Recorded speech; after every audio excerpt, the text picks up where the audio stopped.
Hey guys, welcome back to Mondays at the Museum. I'm Carrie and I'm here at the Anna Bemis Palmer Museum in York, Nebraska.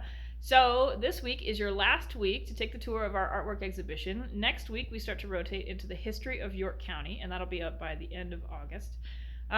We filmed an official virtual tour of this exhibit, but if there's anything that I've learned in my time as curator, it is people seem to take home the unofficial version a little bit more. So here is your very quick, highlights only, unofficial tour of our artwork exhibition.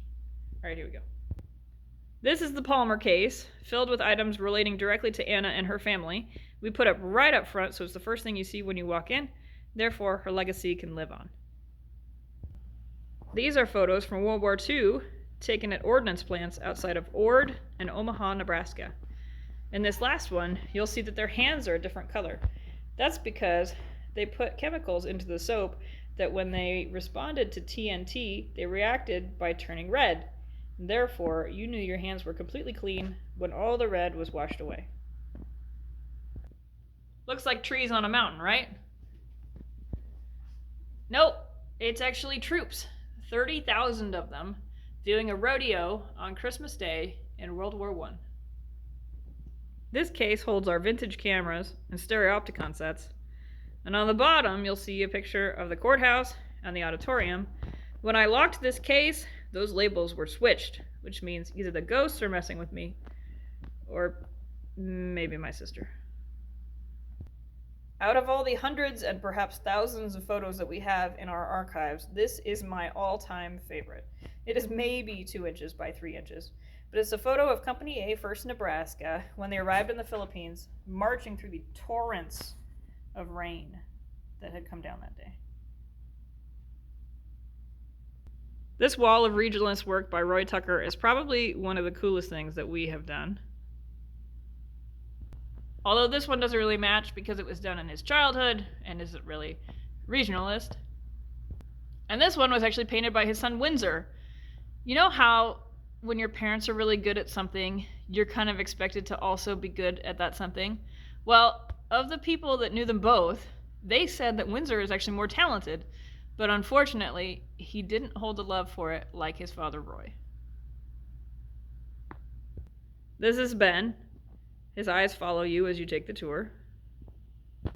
These were painted by Luella Els. She was a school teacher who loved to travel, and she painted what she saw.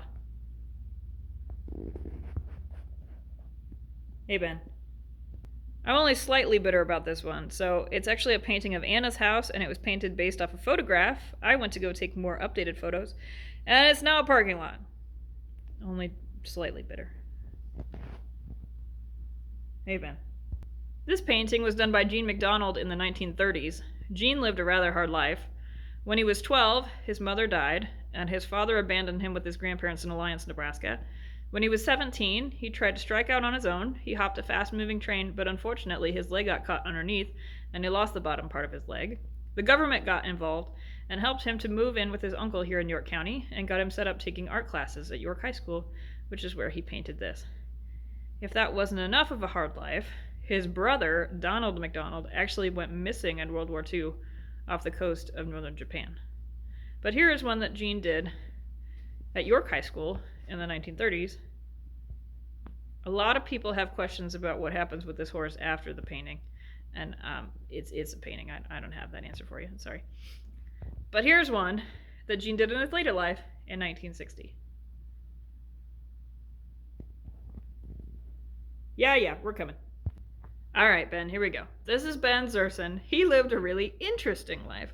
So Ben, when he was very young, caught pneumonia, and the doctor taught him breathing exercises to deal with it. And he got so good at the breathing exercises that he actually learned how to expand his chest. And that's what's going on here in this painting. It's showing off his chest expansion world championship record of 11 5/8 inches. It was painted by David Manrose in 1948. Ben lived a really interesting life. So he was in the circus, the Ringling Brothers Circus. He was a theater performer, an original member of the Glenn Miller Band. He played trombone and banjo. He was a world championship wrestler, a state safety engineer, a salesman, and he also started a sports bar in Pender, Nebraska And this painting hung there in that sports bar, showing off his fabulous championship record. And with that championship record, he was actually featured on Ripley's Believe It or Not, and I've Got a Secret. This was done by Chad Keel in 1979. So from the 70s through the 1990s, York had 3 separate elementary schools here in town. And in the summer before your 6th grade year, they sent all of those kids to Camp Calvin Crest in Fremont, Nebraska for 3 days and 2 nights. And it was supposed to be so that the kids could meet each other and then bond. So going into middle school, they would know each other. Chad Keel was an artist in residence for the state of Nebraska at that time. And in 1979, he came with them to the camp, took several photographs, and then later painted them. And it's said that they're so lifelike that people can actually pick themselves out of the painting. And we do have a blueprint of it listing several people's names.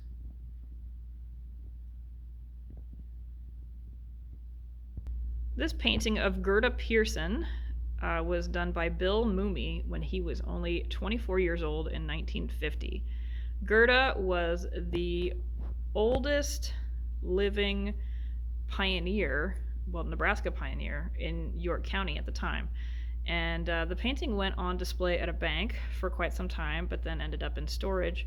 20 years later, bank employees found it and returned it to Moomey in Arizona. He then sent it back to us here in York, since the Pearson family was one of the older families in York. We have a nice picture of her sitting next to the painting as well, which I think is really cool. The painter himself, Bill Moomey, we did a whole feature on him. Really interesting life. Played football and ran track for the University of Nebraska, won a wrestling championship with the Navy, tied a world record for hurdles while at University of Nebraska, won a silver medal in field archery at the Olympics, and was honored as the Athlete of the Century at the York Centennial celebration. So really talented guy. This is our sketching area. This sketch of John Lett's house here on the top, and actually we have a photo of John Lett on display. There on the bottom left on our post commanders of the Robert Anderson Post number 32 Grand Army of the Republic photo. The items in this case were all sketched by Esther Johnson, who lived from 1887 to 1969. Really cool stuff. Love the animals, especially the cat. Yeah, hey Ben. Yeah, looking good, Ben. This is our quilting section. I was told if I put up quilts that quilt ladies would come en masse, and I have not been disappointed. So here we go. You got your Japanese lantern quilt. You've got your velvet and wool pieces patchwork quilt. You've got a family autograph quilt. You've got a quilt for dolls. You've got this one, which was made by a girl when she was 10 years old, which is way better than anything I can do at 36. You've got a broken pitcher quilt. You've got this applique quilt. And then you have a miniature doll quilt that was made from squares cut out of feed bags. Those were actually printed in color, and several pieces of clothing and doll items and everything like that used to be made from them during the Great Depression. Really cool. Here is our tatting section. Here you will see doilies, more doilies with grapes, a collar for a dress, and a card table cover. Check that out. I feel like growing up, everybody my age had a quilt like this somewhere, some sort of crocheted blanket rug thing, but this one has the matching pillow. Here we have rag rugs, also something in abundance when I was growing up. This is our woodworking section. There's fruit, pumpkins, eggs, and even mice, whose eyes also follow you a bit. This is our beadwork section. A lot of Native American artwork down there. And actually, this peacock is a lamp. There's a hole for a light bulb. But I haven't tried it because I don't want to be the curator that starts everything on fire. Here's our stained glass area. This basket actually came from the Oregon Trail. This was once the Guinness Book of World Records for largest hand-drawn maze. It was drawn by Eric Eckert, who happens to be our IT guy. He solved it as he drew it. He says it took him 160 hours 160 Sharpies. And this is covered. But look at how long that is. Over 1,000 feet long. Unfortunately, his record was beaten in 2020. Here we have our J.A. Park section.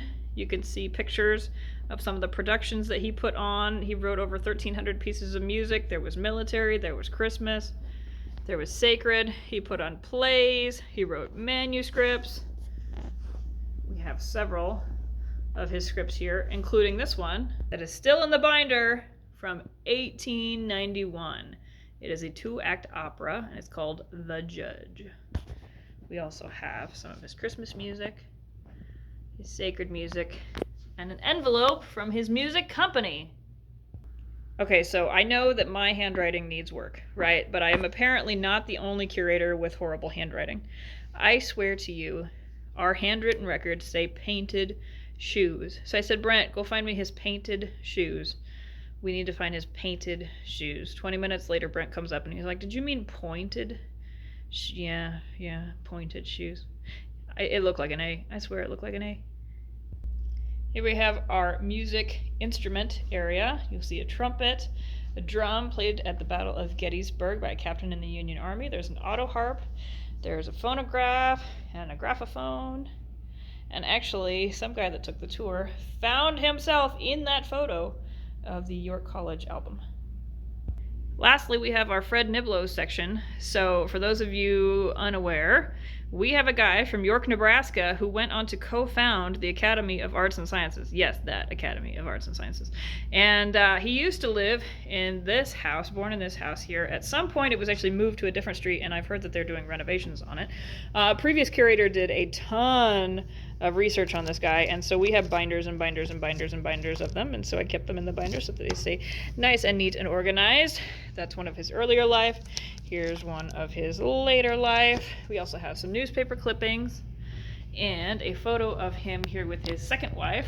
So Niblo worked with Rudolph Valentino in Blood and Sand, Greta Garbo in The Temptress, Joan Crawford in Dream of Love.